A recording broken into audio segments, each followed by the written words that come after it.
What kind of twisted mind is capable of gathering 245 women and 207 children, many of them babies in their mother's arms, and locking them all in a church only to burn them alive afterwards? Das Reich. Don't you forget this name. Das Reich was the platoon in charge of committing such a massacre in Oradour-sur-Glane. And this platoon, formed by merciless criminals, carries countless murders on its back. Their emblem was the wolf's angle, a heartbreaking wolf trap. The trap was placed between the branches of trees and meat hung from the spikes. So when the wolf quickly swallowed the food, the spikes would get stuck in its throat and it would suffer a slow and cruel death. Knowing that Das Reich chose this emblem with pride, it is to be expected that they wore the suffering of others as their insignia. The fact is that before arriving in Oradour, the Das Reich division had committed another act of barbarity just 2 days earlier in a neighboring town. In this final chapter, we continue to learn the rest of the stories of the few survivors of this massacre. We will find out what Margarite did to be the only woman who managed to escape from that church, and we will discover the sentence given to those guilty of such a slaughter. I'm back in this huge square that I mentioned earlier because you're gonna be blown away. I've walked up this street, which is the one that leads to the church, which we still haven't seen. Look, I think this street is the best one in the village because of everything that's here. We have the pharmacy, which I'm telling you, no, it doesn't look like there's much left standing. In fact, there's nothing left. But this would have been the place designated for the pharmacy that must have provided so many medicines back in the day. But, well, there's one shop in particular that, wow, I really loved, but we'll see it in a bit. Grocery store? This would be the supermarket where they bought food and all kinds of items that they would need. You know, there's a baby stroller right there in the center. They have a bicycle, some windows from what appears to be an oven. Let's move on to the next most striking thing. What's here on the right that has, wow, what do you think it could be?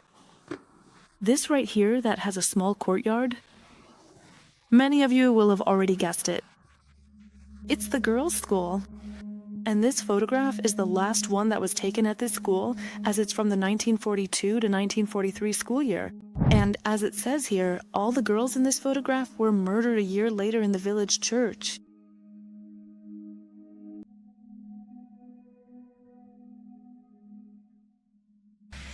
We've also seen a photograph of this school, of the girls who were inside, well, who attended this school in 1944.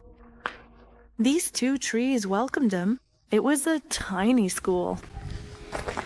It says so here on the sign, École des Filles. And here, a plaque. Ici habite. And these teachers, who died on June 10th, 1944, also lived in the school, just like everyone else in this village. This date here was an abrupt stop in time. I mean, this really was an imposed and forced stop in time for the lives of all the inhabitants. On the plaque we just saw, the name Jean Benet appears first. She lived with her husband, André, in the same girls' school, since André Benet, besides being a teacher, became the school principal, and many of the evaluations made of her as a teacher are on record. She is an intelligent, sweet, and persevering teacher, driven by the desire to do good. I am very satisfied with my visit to Madame Benet's class. She knows how to make all school subjects attractive with delicacy. She is a good teacher who deserves our congratulations. Andrea Benet, at the time of the massacre, was pregnant. In this photograph, she poses next to her friend, the seamstress Denise, whom we already talked about in the second part. Jean, André, her 7-year-old son, and her mother-in-law lived in this school. Jean was shot by the Germans. The rest of the family was burned in the church. But that's not all. I keep reading and discover that another child, besides Robert Ebres, who we already talked about in the first part, manages to escape. It is Roger Godfrey. At just 7 years old, he had the courage to run out the back door of the school while the Germans were shouting for everyone to go to the square. Then, after hearing that they were shooting at him, he played dead until the shooting stopped and he fled by swimming across the Glane River. In this photograph, we can see Roger, now 16 years old, testifying at the trial against the Germans, members of the feared Das Reich army. His mother always told him that if he saw the Germans, he should run away, and this saved his life. Roger passed away in 2001, but before that, he left behind an interview in which he recounted how he never forgot the moment when a doctor was the first person he saw while fleeing his burning village. Covered in brambles, I was covered in blood, and I fainted. That was a lot for a child. He also recounts that in 1988, a German journalist called him to suggest making a film about the massacre, but he set a condition. I had to say that during the machine gun fire, I had been lucky to get out because some good German SS had let me escape.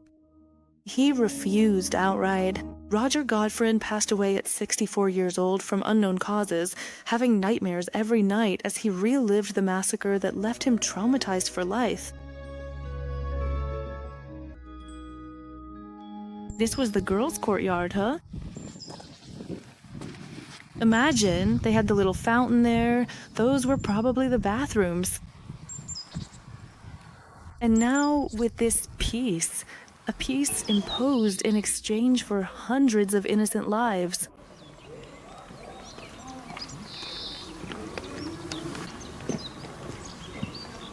Right here in front of us, coiffeuse, is the hair salon.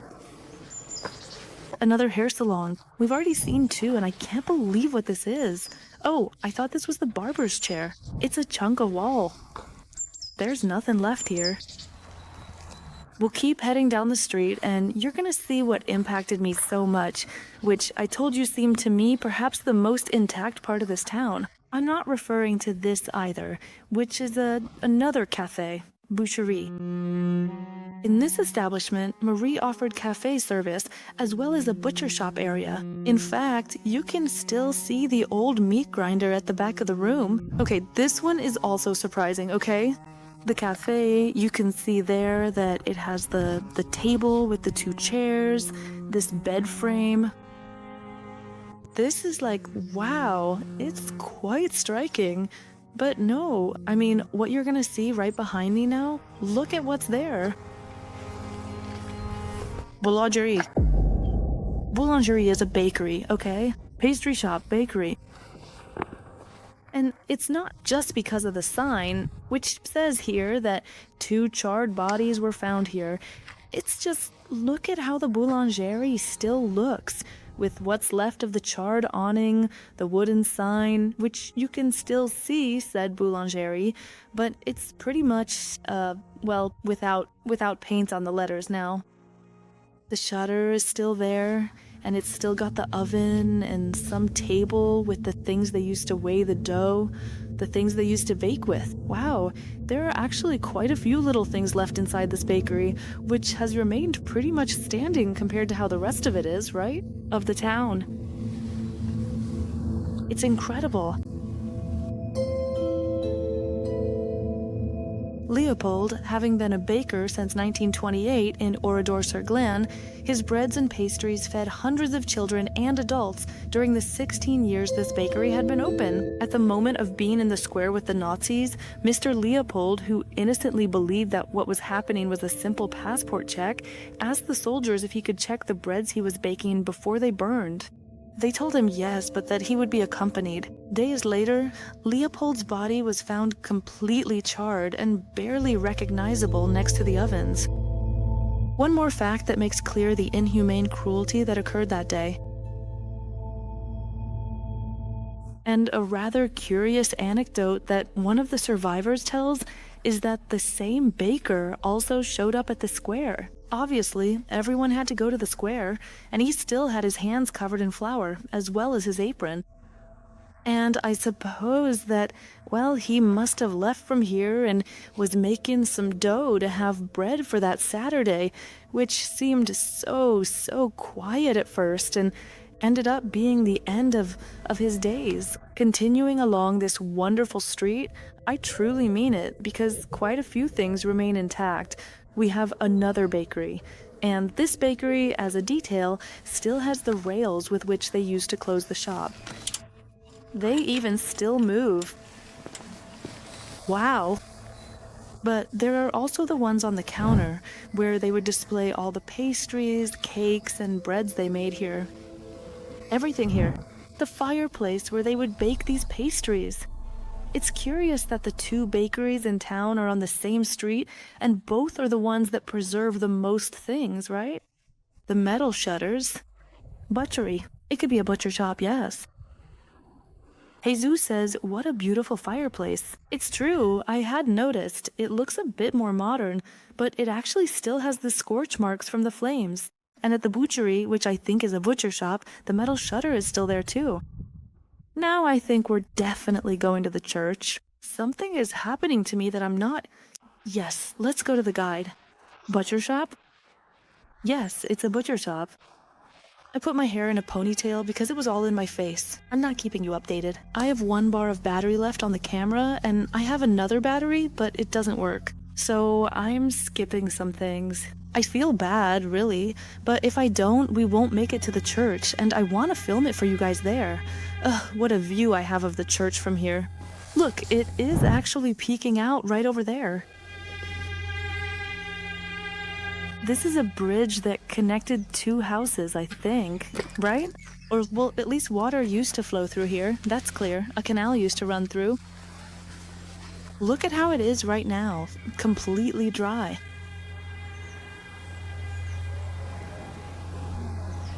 Now we have finally arrived at the site of the biggest massacre in this town, which, curiously, is currently presided over by this tree that's creating a silhouette in the camera's image.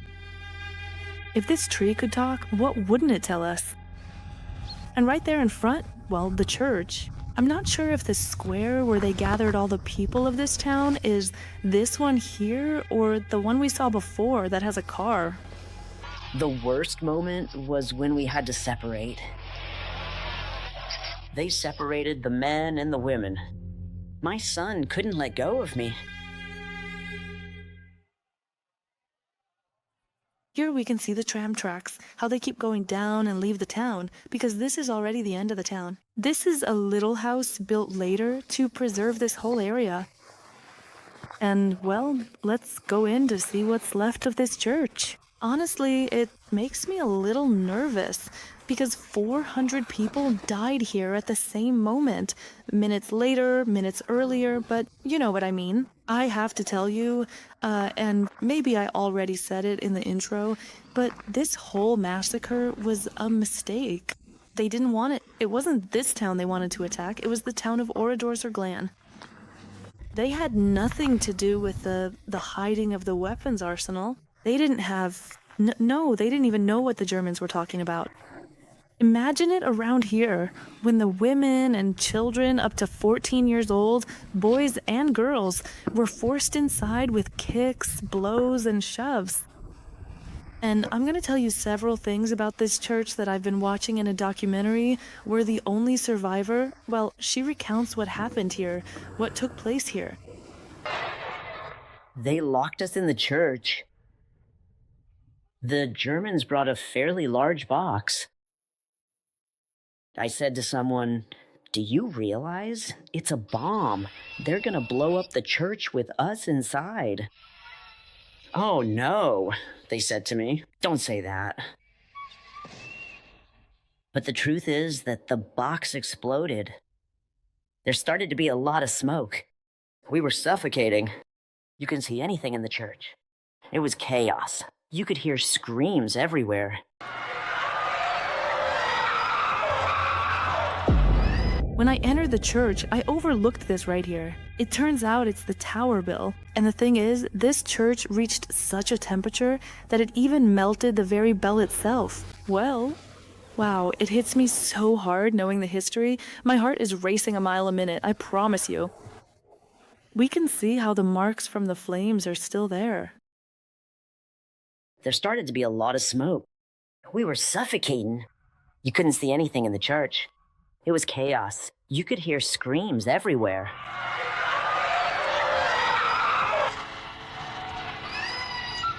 My oldest daughter lost her baby. She found him, but I didn't know if he was alive or dead. My youngest daughter was killed by a bullet that came from outside. My oldest was burned alive. So I jumped out the window.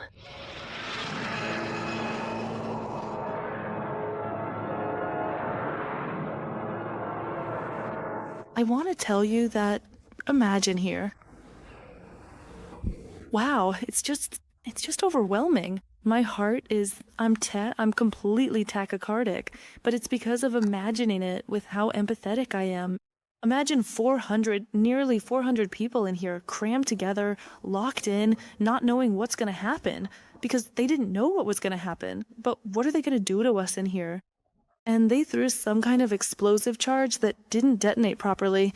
It exploded and killed a few people. 5 or 10 people who were here, they were all together.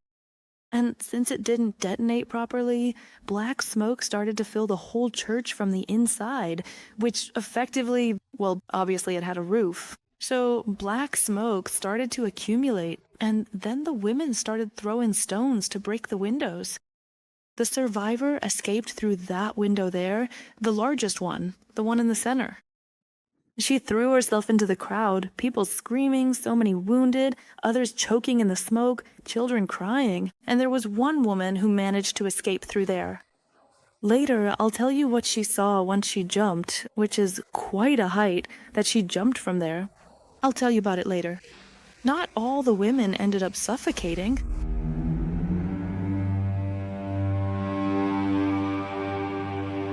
The Nazis, not content with having locked hundreds of women and children in the church and detonating an explosive charge inside, upon seeing that the screams did not cease, opened the church door and began shooting left and right.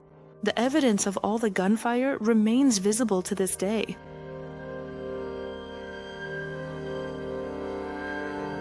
Did I tell you that they locked women and children in here? Well, look at what I just found on the ground. Incredible, a baby carriage. Actually, I couldn't tell you if it's a real baby carriage or a toy carriage that one of the children might have had. Whatever it is, honestly, what suffering there is in here. The bullets even managed to hit the altar. Look at the huge hole here made by one of the bullets. Well, and there in the center. This is madness. Look at the ones over there. If you look closely, most of the bullets are at this height. There are no bullet holes up high because, obviously, there was no point in shooting into the air. They weren't trying to scare, but to kill outright. That's why we see all the bullets fired at this height. Do you see? At the height of people, to manage to kill them all. Over there, look. All the walls have holes at the height of people. At most, 1.5 meters, 2 meters. You can see it well there with this man. It's staggering, really, what human beings are capable of just to obey the orders of one person, a commander in this case, who ordered an attack on this village because a German SS soldier was found decapitated in a field near this village, some kilometers away. And they thought it was this village that had the arsenal of weapons hidden, which, in fact, it isn't even certain that the other village had it either. No, it was never proven. It was never, I don't know. And to commit this madness, this massacre, extermination, annihilation of hundreds of people. By what right do you just start taking lives and lives like that? Children, babies. It just doesn't make sense to me. Look, the height. I just noticed the height of the window the woman jumped from. The height is incredible, look. All right. This is the window the woman jumped from. Imagine the desperation. I don't know if you can see it. Okay, I think from here you'll be able to better appreciate the height I'm telling you the window has. Luckily, she was able to land here, but it's clear that she rolled anyway. She had to have rolled because the slope has an incline that I'm not sure comes across on camera, but it's quite steep. And let me tell you, the woman who managed to get out and jump from here,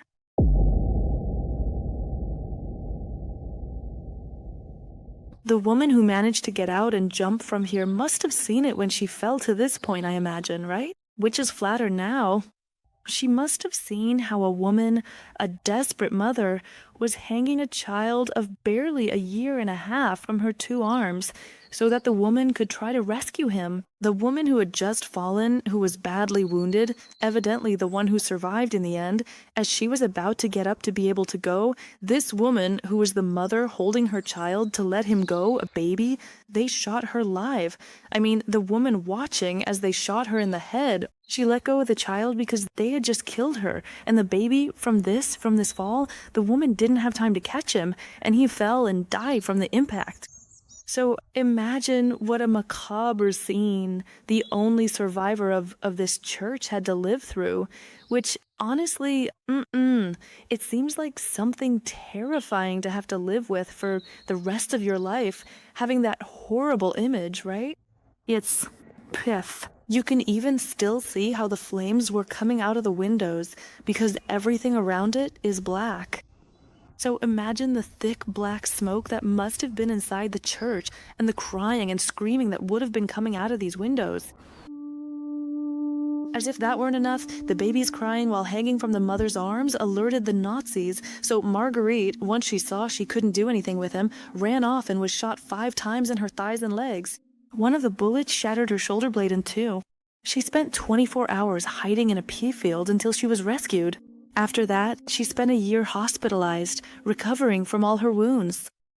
Margarite hardly ever appeared in the media. She was traumatized for life. The fact is that when she left the hospital, Margarite had been left with no family and no home. Although they didn't manage to kill her, Margarite had been robbed of her life, along with 55 children under 5 years old, 147 children between 5 and 14 years old, and 240 women, most of them mothers of the little ones. I hadn't noticed when I was recording with the camera, but this is the commemorative plaque for the First World War. They put it in this church. It looks like marble, and it has bullet holes from the Second World War, which is quite a metaphor, huh? To our glorious dead in the war of 1914 to 1918. Look.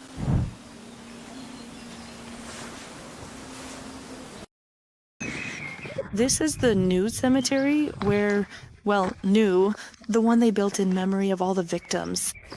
It's clear we're not going to see the whole thing, but I'm going to show you a couple of pretty striking things that are in the cemetery. Aside from photographs of children and entire families, there are bones of people who couldn't be identified because they were completely charred. Well, I said the cemetery's modern, but here we can see it's not. It's the Oradour cemetery, because this person passed away in 1922 and is still here. And here is the grave, which is an entire family, right? I think it's one of the 3, maybe one of the parents or the mother. Here, for example, this family, right? The Desbordes Rivet family here lies. They all died in 1944. They had 2 children, Lucien and Louis. Such a shame. Look at this little one. Another family, all deceased on June 10th, 1944. And this is where I wanted to bring you. June 10th, 1944. Please do not climb onto the tomb where the ashes of 643 martyrs rest. And right along the sides is where the bones I mentioned earlier are. What remained of people who were burned and whose identities are unknown. Many, many people. And well, I suppose it wouldn't just be these bones. There are so many. There must have been so many more. We can even see part of a skull there, part of a jaw. It really is shocking. And even more so, knowing that we've seen photographs of these people whose lives were unjustly, truly taken from them in an extremely cruel way. At the memorial in the center of the cemetery, it's overwhelming to see all the objects that were left scattered throughout the town. Several toys belonging to the hundreds of children who were running through the streets that June 10th were found inside the church. Many of the inkwells that were on the school desks were scattered across the classroom. Hundreds of personal items like glasses, watches, scissors, and other belongings of the inhabitants of Oradour were collected from the rubble. Among those massacred were 19 Spanish refugees who had fled the Civil War in search of a quieter life far from Spain, and unfortunately, they ended up in the worst possible place. With this report, I wanted to bring this story closer, revealing in more detail the lives of many of the inhabitants and putting faces to all the innocent victims who died because of the power-hungry desires of others. May such a massacre at least serve to ensure we don't repeat the same history, although, as we already know, human beings are the only animals that trip over the same stone twice.